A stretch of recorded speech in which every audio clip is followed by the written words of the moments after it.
A new explosive eruption. The United States now has a new volcanic eruption. During the evening, on February 20, 2025, while many eyes were tuned in to see if and when Iceland's next eruption would occur, an unexpected volcanic eruption occurred at another volcano in a similarly cold climate. This occurred in the United States' Aleutian Islands, where at 7:26 p.m. local time on a populated island, an explosion was detected at the Atka volcano. As the explosion occurred, and it's done.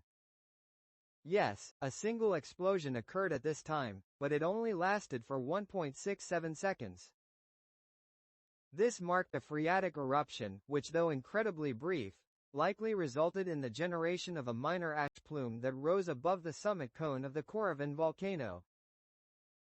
Although we do not know how high this plume went since it was obscured by low-altitude clouds, we can say that the plume was small and rose no more than 4,200 feet above the erupting crater, although in all likelihood the eruption plume was measured in hundreds rather than thousands of feet high.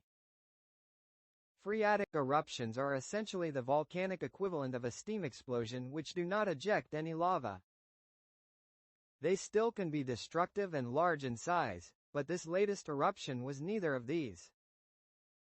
Due to the eruption's small size, likely rating on the Volcanic Explosivity Index as a 1, the small town of Atka, centered 12 miles to the south, did not experience any adverse effects.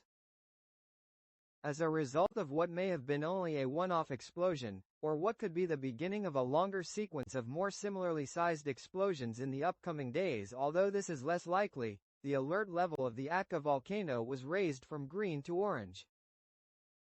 You might be wondering why I said the Atka volcano instead of the Korovin volcano, and I will explain this distinction later in the video.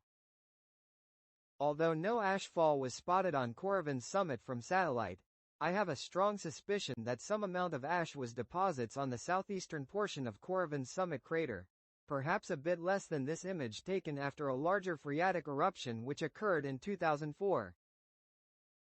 Atka volcano. For context, the Atka volcanic complex doesn't merely consist of one central stratovolcano, which much like the Three Sisters in Oregon consists of multiple separate stratovolcanoes. Atka consists of 4 stratovolcanoes and 2 satellite stratocones, with the 4 stratovolcanoes being called from oldest to youngest: Konia, Seryshev, Khrushchev, and Korovin.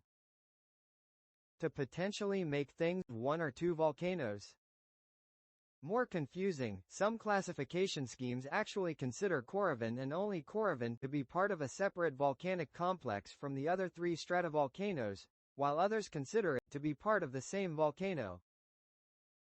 I personally think they represent 2 separate volcanoes. Korovin primarily erupts basalt eruptive products, while the rest of Atka erupts andesitic or dacitic eruptive products. These are fed by separate magma chambers at a depth of 2 to 5 kilometers or 1.2 to 3.1 miles below sea level. In historic times, 18 eruptions have been observed, 3 from Khrushchev, which last erupted in 1995, and 15 from Korovin.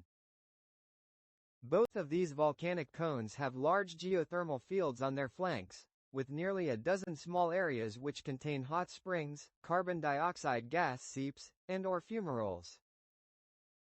The vast majority of historical eruptions at this complex were phreatic, like what just occurred, where groundwater related to its vast geothermal system seeped into its magma conduit and was heated to such an extent that 1 or more explosions occurred. 13 of 17 prior eruptions fit recent eruptions this description. Most of the overall eruptions lasted under a day. 6 eruptions lasted longer and were a degree more explosive, while 2 were large enough to cause ashfall on the city of Atka and send ash plumes to a height of 35,000 feet.